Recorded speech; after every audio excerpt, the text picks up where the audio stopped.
आज की खास कवरेज में आज हम बात करेंगे आगामी 2024 के लोकसभा चुनाव की। आपको बता दें, हिमाचल के बाद कर्नाटक चुनाव में मिली करारी हार के बाद बीजेपी की उम्मीदों को तगड़ा झटका लगा है।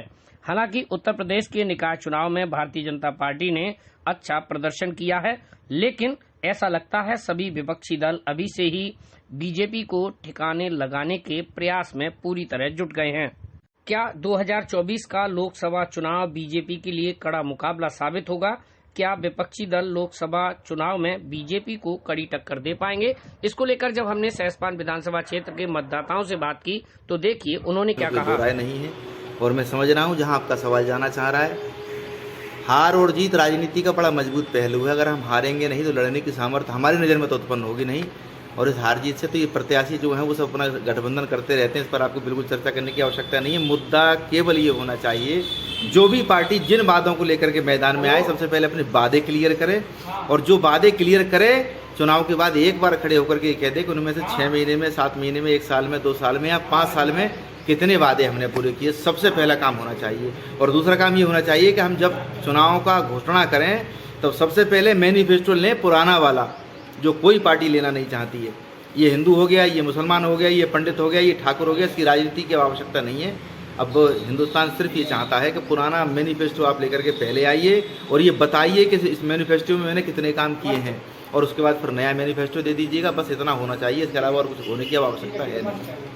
क्या लगता है उत्तर प्रदेश में विपक्षी दल बीजेपी को टक्कर दे पाएंगे? बिल्कुल देंगे, क्यों नहीं देंगे। विपक्षी दल पूरा मेहनत कर रहे हैं तो टक्कर देंगे।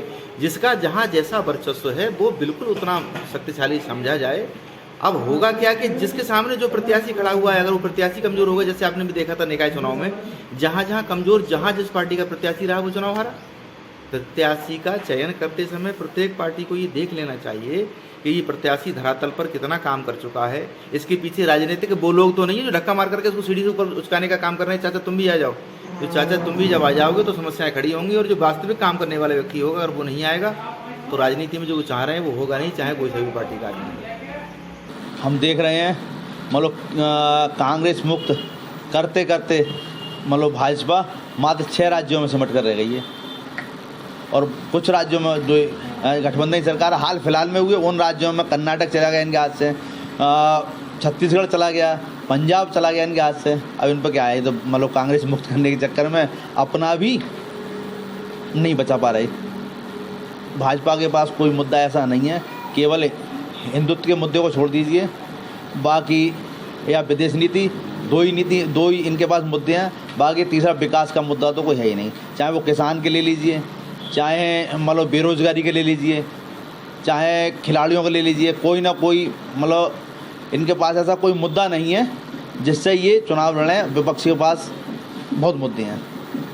आप ये देख रहे हैं कि बीजेपी के पास हिंदू मुस्लिम के अलावा और कोई राजनीति नहीं है, क्योंकि ये लोग ये सब पब्लिक जान चुकी है कि ये हिंदुत्व और मतलब मुस्लिम का मुद्दा के अलावा ना तो कोई नौकरी है, ना ही कोई मतलब विकास है। ये इन मुद्दों पर ना कोई पढ़ाई लिखाई, किसी मुद्दों पर बात नहीं आती है।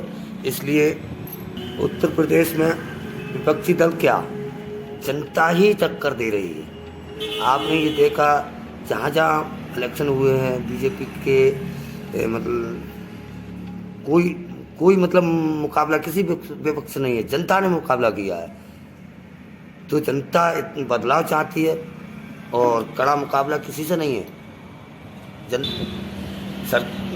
जनता महंगाई से और बेरोजगारी से बहुत त्रस्त हो चुकी है, बहुत परेशान है। इसलिए जनता ही परिवर्तन चाहती है और जनता ही परिवर्तन करती है। बीजेपी जीतेगी, बीजेपी। चोर उचंगे मतलब जो है सब घबराते हैं इनसे। हम तो उत्तर प्रदेश की बात करते हैं, हमसे कोई लिखत करा ले, ये कोई नहीं टिकेंगे उनके सामने, कोई भी नहीं टिकेंगे। केवल हंगामा काटना है ना, हंगामा काटेंगे। आपने देखा, ये थी सहसपान विधानसभा क्षेत्र के मतदाताओं की राय। अपने आसपास की तमाम छोटी बड़ी खबरें देखने के लिए अपने मोबाइल में अभी डाउनलोड करें पब्लिक वाइब ऐप।